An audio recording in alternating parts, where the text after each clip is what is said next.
Hey Gear Seekers, I'm Nick. When we covered the Corsair 2000D, I saw a recurring comment and it went something like this. The measurements for your maximum CPU cooler height were wrong because you can put a bigger air cooler in there. So what I wanted to do was find out if we could completely air cool in the 2000D with a ridiculously oversized Noctua D15, and I wanted to see what that would look like in terms of thermals. Come along with us and let's see if those claims actually make sense. Let's see if this thing actually fits, and if it does, we'll do a build and we'll test the thermals, and we'll find out if the 2000D is a viable option if you're wanting to air cool.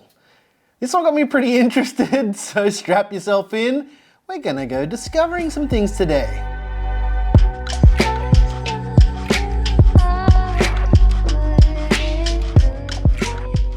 First things first, let's figure out if this cooler and this motherboard fits in the case. I think that the comment section may be right on this one. We need to remove this, obviously. All right, let's see if we can make this work, Claire. We've never shot from this angle like this before. Haven't we? Never. We've never made a video before. This is the first time. Oh. We don't know what we're doing. It's my first time on the internet. We absolutely suck at this. I don't want to get fingerprints on this cooler. That's a fingerprint magnet as is. Oh, okay, fair enough. All right. We're getting it in there. Oh, all right, let's just get 2 screws in just to hold it into place. Just a proof of concept. Left-handed screwing is really hard. This panel will close, right? I know this for a fact because even eyeballing it, you can see that this is gonna close up. Here's one thing I don't know though, and I don't think I'd do this, but you know, you're gonna have this random bracket floating around all the time. Can you put the bracket back in with this big cooler as well? Ooh. Well, you can, if you don't mind a little bit of flex. So yeah, I mean, I guess you could put the bracket in if you really wanted to. I don't think it would look very cool with the bracket in though. Not that you would be able to see inside of this thing, right? So sweet, so that works. There's one thing I wanted to mention that I thought was a little bit interesting was, you may or may not be able to see this on camera, but you can't fit regular width fans in the front if you're going to be cooling like this. But we do have a solution because the 2000D ships with slim Corsair RGB fans. So they're like 15 mil. We have a solution for this. I'm gonna use the Noctua 15 mil fans because we've got this big ass Noctua cooler. Let's just go with that look, right? People love it or they hate it. Either way, I love it. I think it looks really cool with the brown and brown. Test fitting is always something you should do if you're building a PC. Oh! Can you do it? I hate that. There's a certain order to this because it's air cooled. We're not going to have heaps of room to do certain things. With an AIO, it's a little bit more forgiving because when it's on that bracket, you can remove it whenever you like. We'll need to install these front fans as well. This is the Noctua A12X15. It's a 15 mil slim fan, very popular in the small form factor community, and I've actually used them in quite a few server builds as well. The reason why you'd use something like this is quite obvious. Look how thin this is compared to a regular fan. We've got 30 mil fans that are a common thing these days, and it would be literally 2 of these stacked together in width. So having a fan half the width, having similar airflow to a wide fan is quite cool. To make the D15 fit, you can either use these or the fans that come with this case, but like I said, I'm going with a vibe, guys. I want it to look like Black and Noctua. Sounds like the name of a metal band. The other thing is I want to know if I do use these fans, if it does fit. I'm just guessing because it looks like it will work. Usually when you're building like this, it's advised to plug almost everything in because with a big air cooler like this, it could get quite difficult. So we're just gonna see if we can make this work.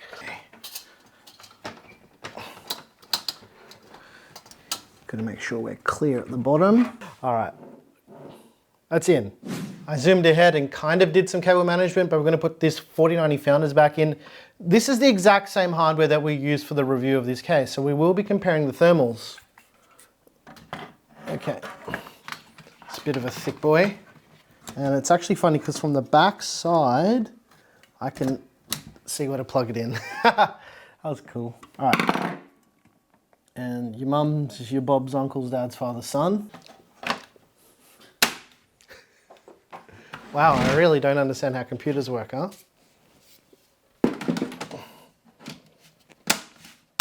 just an awkward angle for me.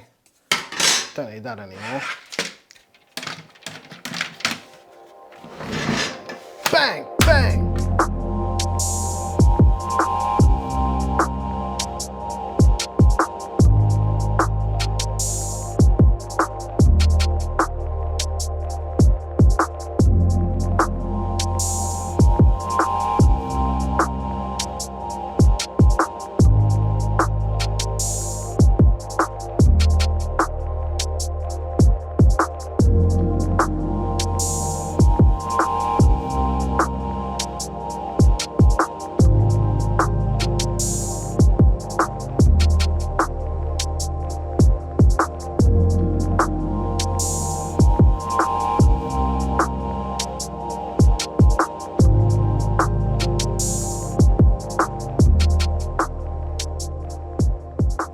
Let's take a look at the thermals comparing our original 2000D airflow review with this same CPU and GPU and this build here with the Noctua NH-D15 to see what the deal is. And what you're seeing on your screen right now is the AIO is slightly better.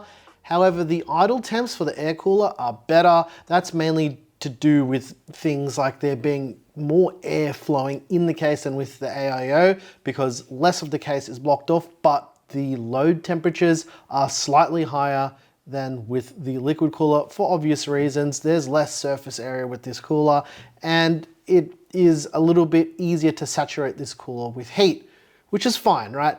Because what you need to remember with testing stuff like this is the absolute worst case scenario. What we're seeing with this big D15 and the 7800X3D is that the thermals are really, really good and super acceptable. I would be happy with my own PC operating under these conditions, but obviously it's a really intense synthetic load, so you're probably not going to see temperatures that are quite as high as this. In terms of flipping the fan around to the other orientation, it doesn't impact the thermals in any way, and the differences here are negligible, so I would recommend just using it in the default configuration. It really does not impact the thermals enough for it to matter because the whole side panel and all the panels on this case are open. So it would either exhaust more towards the bottom or more at the top, and yeah, it's negligible. But because of the design of this GPU in particular, with the way the hot air flows out through the back of the card and up and out the side, I would recommend keeping it in this orientation. Your results may vary if you're using a regular GPU that doesn't have this flow through cooler design. Anyways, there's a PC pickle list. Yes, I'm aware it's called PC part picker, but pickle sounds funny. There's one of those down below with all the parts used in this build. As mentioned, it's the same hardware that was used in our original review. The only difference obviously being that it is air cooled now. And I think I prefer how it looks like this compared to how it looks with RGB and all the blinged outness. This looks so cool and just clean to me. And honestly, like my personal gaming PC uses the D15 on a 13700KF. I would almost go as far as saying that I would use this as my gaming PC because yeah, it cools it adequately. It's very, very quiet and I don't hate it. It looks so cool as well. I don't know why people hate on Noctua fans. They look awesome. Maybe because I haven't seen them in person, but they look cool. They're so unique. So to address the comment section in regards to our measurements being wrong, we were very wrong with those measurements because those are the measurements provided to us from Corsair and it's on their product page as well. But if you really wanted to, you can go well beyond whatever they say it's capable of. And I think this quite easily proves that. Which just goes to show that sometimes mistakes are a good thing. Because if I'm being honest, if I was building in this case now, knowing what I know, I would have done a D15 all along. It just looks better. And the thermals are really, really good. Let me know if you found this interesting. I really wanted to make this video because I saw this comment and I was like, surely the D15 won't actually fit. And then as I looked at the case, I'm like, hang on a second. It's a lot bigger than it looks and it quite easily fit. So if you learned something today, let us know as well. And thank you guys for your suggestion for trying this because it's very, very cool.